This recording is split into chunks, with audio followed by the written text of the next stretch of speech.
about this deadly shooting downtown at 3 o'clock this afternoon, just before 3 o'clock. Something they're stressing that this was a targeted shooting, according to Memphis police, saying it was not a random attack and that multiple people got out of a white vehicle that they are still searching for right now, a white four-door vehicle, and targeted two people just outside of the Westin Hotel. Again, just before 3 o'clock this afternoon, one man was shot and killed on the scene. The other man, the good news here, that man they say is in non-critical condition, so expected to be okay. The other person shot in this shooting. Two people shot, one man killed outside of the Westin Hotel. Officers there still on scene. This is BB King just in front of the FedEx Forum. Just outside of our view is the Starbucks on the other side. On the right side, the FedEx Forum on the left. And officers have BB King here shut down, as well as George W. Lee as well, closed off as they continue their investigation here at this intersection. You can see the signage there. The shooting itself is just around the corner here, is where Memphis police were really focusing their investigation on where that shooting took place, really where that drop-off is, right there in front of the Westin Hotel, that valet entrance there to the hotel.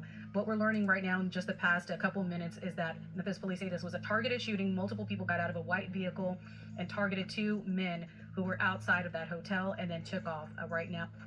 Yeah, man, and the news basically let us know this is classified as a targeted shooting. Targeted shooting. That opens the door for all type of stuff. Y'all know the internet is undefeated. You got people with rumors that this is get back for little Ronnie and his daughter.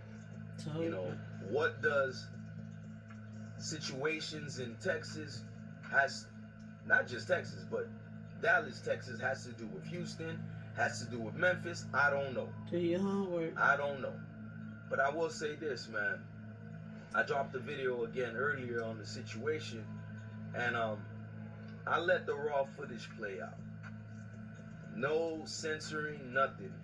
And to see Sayso on the floor like that, bloodied, and then the paramedics, basically the video shows them quit, you know, trying life-saving moves or whatever procedures because he was dead. And that's what usually happens. And I showed it for a gang of reasons.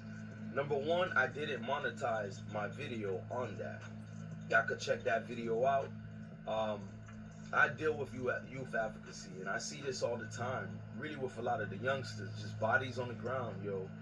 So I didn't want to take part in that at all. I felt the need to have an opinion, right, and express it, and I did. Some people will find it offensive. Now this video, I just wanted to talk about the update. So you got some people already saying they identified the vehicle that was involved. There's cameras out. Whether we drop the video about the car being identified or not, the police is gonna find it. Because, you know, you Negroes, when you want to crash out, cameras ain't a repellent. You know, it doesn't bother y'all. Downtown of Memphis at that, you know, it's crazy. Reminds me of Duck and so many other people that, you know, you guys don't care who sees you, whatever. I hope that bag was worth it, you know, now that this is being identified as a targeted shooting. And some of the details, if you guys took note of, Sauce Walker and Sayso P was in front of the hotel. I don't know if they was already in the car, out of the car. I don't know the details, but I know when I showed the video of Sayso P and his body on the ground, and next to him there was a gun with an extended clip. You know, I don't know if they were busting back. That's details that I really wish the news kind of like gave more light on, but I get it. It's an open investigation, very early. You don't want to, you know, put everything out there until all your ducks are in a row. But Sauce Walker, man, I would say I hope you change the way you move from this, but I have no faith in that sentiment. All I can say is, man, you got a lot of people signed to your label, and a lot of bad things follows it, you know. Sayso P, shout out to him. He was from Memphis. I don't know why he signed to Sauce Walker, but I've got to keep it real. Sauce Walker's TSF, you know, company seems fun.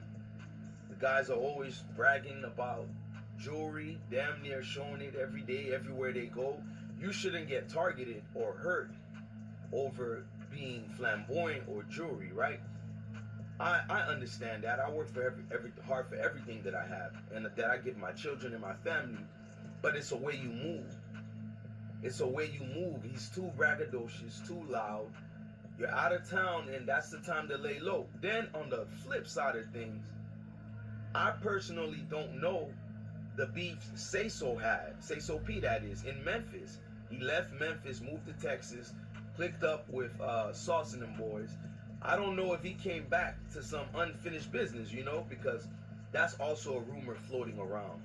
But I was hoping, talking about these matters, somebody is, I know it's not for all you Negroes, somebody always come in my comment section talking about everything but what I'm saying or the video. It's black culture, I'm used to it. Do this in real life, by the way, y'all, in real life. But I was hoping somebody that needs to hear this and sees even the, like I said, y'all check out that other video. It's the raw footage of that man laying on the floor and so on and so on. And I was just hoping somebody watches it who's engaged in these type of things and realizes, man, once that death knock on your door, bro, ain't no opening that door again, bro. It is what it is. It's, you're out of there, you know? So just listening to that news coverage, it sinks in every time. Some of y'all are numb. Some people don't care anymore. Y'all desensitized, you know? I don't know if that's programmed, designed or not, but I'm a human being, so I will never be sympathized to death. Am I accustomed to it? Yes, but I'll never be just this numb character to it.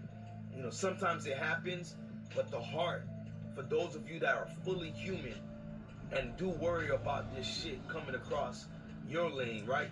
I.e. your family, your children, you yourself, it does bother us, you know? Downtown Memphis, again, downtown, anybody could have been hurt. That had nothing to do with it. And they're saying some people got out the car, started shooting at Sauce Walker and Sayso P. I don't know if he had his gun. Well, he had his gun, but I don't know if he was firing back, him or Sauce Walker, but they got caught in a jam. And that's how it goes sometimes, man.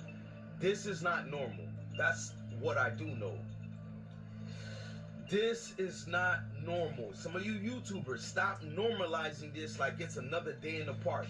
This ain't that Cameron paid in full scene where he says, you know, everybody dies, B.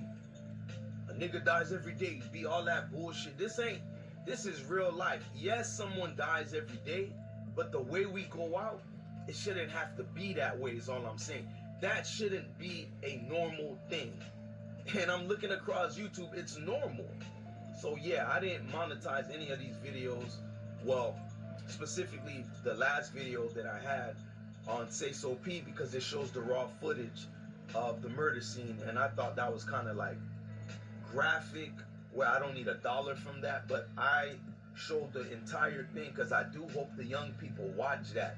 You could be a body on the ground, a carcass, as they say, on the ground yourself if you're engaged in that type of activity.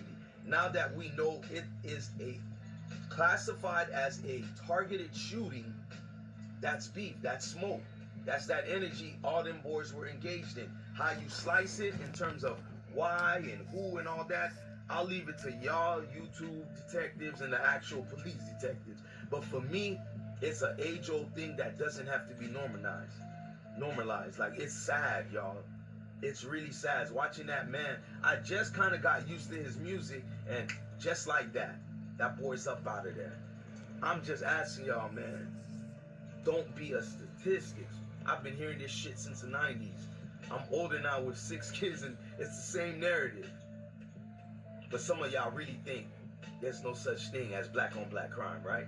Y'all still believe that. You still want to capitulate to the fact that there's Asian on Asian crime, Spanish on Spanish crime, white on white crime, but yet